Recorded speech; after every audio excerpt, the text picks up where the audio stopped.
to inspire our young minds and share wealth of wisdom. Please welcome on stage Honorable Mr. P. Arun, District Educational Officer, Private Schools. I request the Honorable Chief Guest onto the dais to deliver a speech. மாலை வணக்கத்தை தெரிவித்துக் கொள்கிறேன். இப்பள்ளியில் வந்திருக்கும் ஆண்டு விழாவிற்கு அனைத்து பெற்றோர்களையும் வருக வருக என வரவேற்கிறேன். நாம் சொல்ல வேண்டிய விஷயங்கள் அனைத்தையும் இங்கே நம்முடைய பெற்றோர்கள், ஆசிரியர்கள், மாணவர்கள் அனைவருமே பேனர்ல காட்டிட்டாங்க. இருந்தாலும் நாம சொல்ல வேண்டிய விஷயங்களை சொல்லணும். எப்படி கல்வி வந்து அனைவருக்குமே அடிப்படை, அழிவில்லாத கல்வி செல்வம். இந்த கல்வியை பெறுவதற்கு நாம் என்ன செய்ய வேண்டும்? இப்ப நம்ம மாணவருடைய திறமைகளை ஆசிரியர்கள் ஒவ்வொரு திறமைகள் வந்து நல்ல முறையில் இங்க பயிற்சி அளித்துக் கொண்டிருக்கிறார்கள். அந்த பயிற்சி அளித்த அனைத்து ஆசிரியர் பெருமக்களுக்கும் வாழ்த்துக்களையும் பாராட்டுகளையும் தெரிவித்துக் கொள்கிறேன். மேலும் நம்முடைய ஆசிரியர்கள் செய்கின்ற வழிகாட்டுதலுக்கு நம்மாலான ஆதரவை பெற்றோர்கள் தர வேண்டும். நாம் என்ன செய்ய வேண்டும்?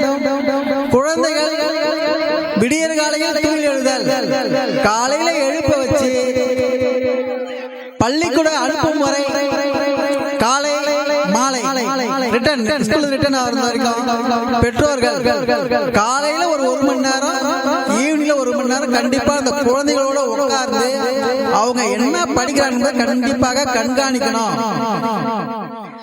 அதை கண்காணிச்சு அவன் டெய்லி செய்கின்ற வேலை இப்ப எல்லாமே நாங்க இந்த பேனர்ல காட்டினீங்க. அந்த பேனர்ல இருக்கிறத நம்ம செய்யணும். அதுதான் முக்கியமான விஷயம். ஒவ்வொரு நாளும் கண்டிப்பாக குழந்தைகளை நாம கண்காணிச்சாதான் அவனுடைய பலமையா இருப்பான், அவனுடைய வாழ்க்கை உயரும், எதிர்காலம் செழுமையாக இருக்கும், நல்ல நிலையை கண்டிப்பாக அடைவான்.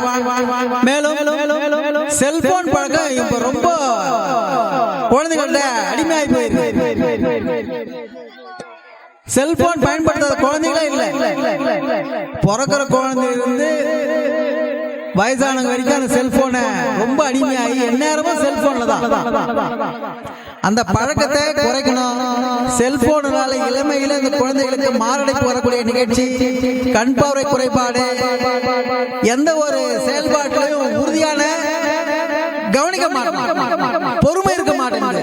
ஒரு டிவி பார்க்கறதோட ஒரு நிகழ்ச்சியை பார்க்க அவங்களால தைரியம் இல்லை. காரணம் செல்போனோட பாதிப்பு தான். இந்த செல்போனோட பாதிப்புல நிறைய குழந்தைகள் அவனுடைய கண் பார்வை இழந்து இந்த நிறைய விஷயங்கள் பாதிப்புள்ளாகி இருக்குது. அதனால பெற்றோர்கள் தன் குழந்தைகளுக்கு போதுமான என்ன தேவைக்கோ அதை மட்டும் அவனுக்கு உடன் இருந்து தேவையான விஷயங்களை அவனை பார்க்க செய்யணும். கண்டிப்பாக இந்த செல்போனை கண்டிப்பாக கொஞ்சம் நல்ல பாதுகாப்பு இந்த குழந்தைகளுக்கு நீங்க ஏற்படுத்தி தரணும். மற்றும் இந்த உணவுப் பொருட்கள், நிறைய உணவுப் பொருட்கள் வந்து பேக்கெட் ஆயிடுச்சா, சும்மா இப்ப நம்ம பேசுறோம் சொல்றோம், அதை வந்து செயல்படுத்துமான்ற நிறைய பேர் மறந்துடுறீங்க. நிறைய குழந்தைகள் இந்த பேக்கெட் ஐட்டம்ஸ் தான் வந்து விருப்பமா இருக்குது. அத நம்முடைய வீட்டுடைய சமைக்கின்ற பொருட்களுக்கு இந்த குழந்தைகளை உருவாக்குங்கள். நல்ல ஒரு நிலைய குழந்தைகளுக்கு நிறைய நேரம் இந்த குழந்தைகளுக்கு நம்ம பேசுற பழக்கமே இல்லை. குழந்தைகளுடைய விருப்பங்கள் என்ன, அவனுடைய தேவைகள் என்ன கண்டிப்பா நம்ம கவனிக்கணும். நிறைய சின்ன சின்ன புக்குகளை படிக்க சொல்லணும். இப்ப நிறைய காலப்போக்கில் தமிழ் படிக்கின்ற வாசகர்களே இல்ல. குழந்தைங்கிட்ட நியூஸ் பேப்பரே படிக்க மாட்டாங்க.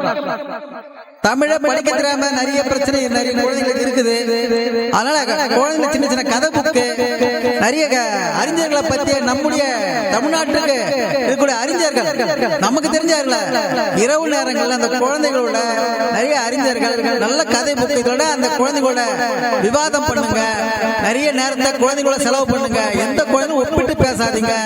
அவன் குழந்தைக்கு என்ன திறமை இருக்குதோ அந்த திறமையை அவனை ஊக்குவித்து நம்ம ஆசிரியரோட இணைந்து செயலாற்றுங்கள். நல்ல முறையை உருவாக்குவான். வாழ்க்கையில நம்ம 2 திருக்குறள் ஞாபகம் வச்சுக்கலாம். மகன் தந்தை காற்றும் உதவி, இவன் தந்தை என்னோற்றான் கொள்ளிடும் சொல். ஈன்ற பொழுதும் பெரிதுவக்கும் தன் மகனை சான்றோன் என கேட்ட தாய். ஒரு தாய் எப்போது மகிழ்ச்சி அடைவாள் என்றால் அந்த குழந்தை உயர்ந்து சமுதாயத்தில் நல்ல ஒரு பதவி அடையும் பொழுதுதான் அந்த தாய் மகிழ்ச்சி அடைவாள். அந்த மகிழ்ச்சியை அனைத்து குழந்தைகளும் உருவாக்கி தர வேண்டும் என்ற நேரத்தில் கேட்டுக்கொண்டு விடைபெறும். நன்றி, வணக்கம்.